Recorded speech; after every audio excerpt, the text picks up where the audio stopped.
E aí galera, tranquilo? Começando aqui o segundo vídeo, trazendo um time dos 12 grandes aí, supostos 12 grandes, né? Que hoje em dia as coisas estão mudando, mas trazendo a camisa do Inter aqui. Essa camisa aqui é de 92, ano que o Inter ganhou uma competição nacional pela última vez, em cima do Fluminense, com um pênalti meio mandrake assim, né? Mas o primeiro jogo, inclusive quem fez gol foi o Caicó, número 11 aqui. E além disso, outra camisa do Inter que eu tenho, essa aqui, ó, camisa de 2004, quando o Inter era topper, que essa camisa número 8, eu não tenho certeza, eu dei uma olhada, mas acho que é o Cleiton Xavier que usava.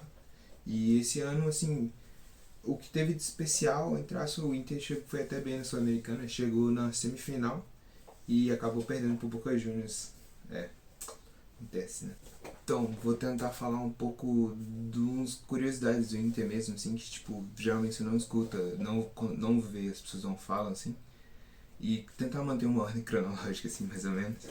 Começar falando sobre o nome do time, né, que se chama Internacional justamente porque no começo o time do Grêmio era conhecido como do pessoal alemão, então, tipo, o Inter foi criado para aceitar meio que todo mundo, também por isso que é conhecido como Clube do Povo. E suas cores vêm do pessoal do carnaval, inclusive, que eram os venezianos que usavam vermelho. E foi definido como vermelho e branco. Aí passando agora para umas curiosidades do Inter do começo, assim, da história dele mesmo.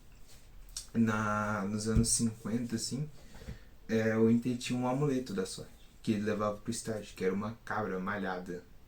E que sempre estava assim ao redor do campo durante os jogos em casa, e nos jogos como visitante eles pagavam o ingresso pra cabra ir.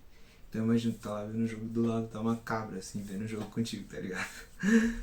E também um dos jogadores do Inter da década de 40, que é conhecido como Tesourinha, que inclusive numa matéria que saiu, colocaram ele na seleção do Inter de todos os tempos. Ele não recebia salário, ele ganhava em leite. O cara tomava muito leite, ele ganhava 1 litro de leite por dia. E agora falando um pouco sobre torcida,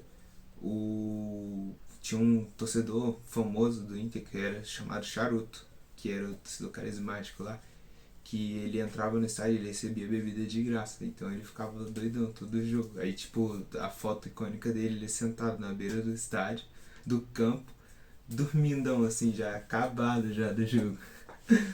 E acho que a curiosidade mais legal que eu achei, assim, que foi em 45 o Inter foi ex-campeão gaúcho.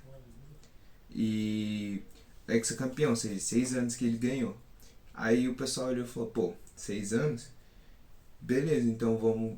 Curso de medicina tem 6 anos também. Então, como equivale, eles fizeram um diploma de doutores do futebol e deram pra todo mundo que tava naquele elenco do Inter que foi campeão. Muito sem noção, né? Muito doido, né? Antigamente o pessoal loucura. Indo um pouco mais pra frente, o Inter decidiu construir o Beira-Rio. O estádio anterior dele era o Campo dos Pinhais, que inclusive foi estádio da Copa de 1950, recebeu 2 jogos lá. E aí, quando eles decidiram fazer o Beira-Rio, eles fizeram uma questão de estádio colaborativo, parecido com o que aconteceu no São Januário. Então, tipo, as pessoas ajudavam a trabalhar lá, a levar material para construir o estádio e afins. E, inclusive, o jogo de estreia foi contra o Benfica, que naquela época tinha o Eusébio, o grande jogador de Portugal, né? Que é o segundo melhor jogador de Portugal, agora como define, porque, né? Papai Cris, né? Então, e o Inter, inclusive, ganhou aquele jogo. E no gol de estreia do Inter, no primeiro gol do Beira-Rio, do Inter, o engenheiro do estádio estava ao redor do campo. E aí ele começou a chorar e sair fazendo volta olímpica ao redor do campo, assim, pro lado de fora. Completamente emocionado, saca? E falando em estreias que envolvem o Inter participou da estreia do campo do Chapecoense, Chapecó. E outra também, assim, acho que um pouco mais importante, participou da estreia do Maradona em pleno Camp Nou com 110 mil pessoas pelo Barcelona. O Inter passou do Barcelona nos pênaltis naquele torneio. É o torneio Gambit, se não me engano, que é o torneio comemorativo que fazem, que inclusive o Santos jogou. E aí foram campeões daquele torneio, inclusive. O Inter, falando em coisa que ele foi pioneiro, ele foi o primeiro time brasileiro a ter sócio-torcedor, que ele implementou em 2003. E também, mais antigamente, foi o primeiro time a ter torcida organizada, que era um fato que não ocorria no Brasil. Foi o primeiro a se organizar assim mesmo, tipo, definir o nome, ter camisa, essas coisas assim. Falando sobre título do Inter, meio que o título indireto, mas, né, é que o Inter já representou a seleção brasileira 2 vezes. A primeira vez foi em 56, nos Jogos Pan-Americanos do México, que ele conseguiu a medalha de ouro, e a segunda foi em 84, nas Olimpíadas de Los Angeles. Só que aí ele infelizmente perdeu a final para a França, né? Tanto que a primeira vez que a gente vai ser campeão olímpico foi agora nas Olimpíadas do Rio, com a seleção brasileira ganhando da Alemanha nos pênaltis. E aí indo para um outro título que não aconteceu, foi 2005, que o pessoal fala que lá no Sul o pessoal já tava louco já, né? Porque tinha terminado, tava um ponto à frente do Corinthians, já quebrando tudo, fazendo festa. E aí foi quando aconteceu a máfia do apito, voltou todos os jogos lá, que envolvia o árbitro.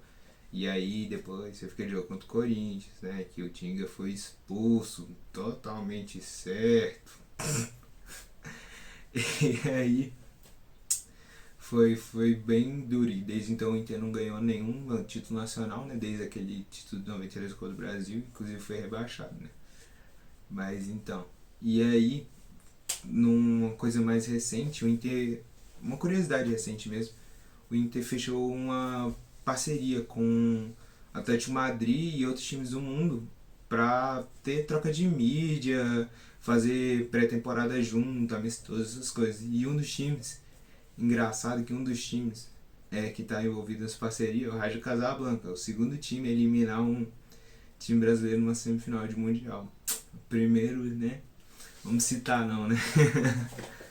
É isso, galera. Esse foi o segundo vídeo que eu tô fazendo aqui pra vocês, mostrando minha coleção e falando um pouco sobre cada time. Espero que tenham gostado. Eu busquei pegar umas informações assim não convencionais.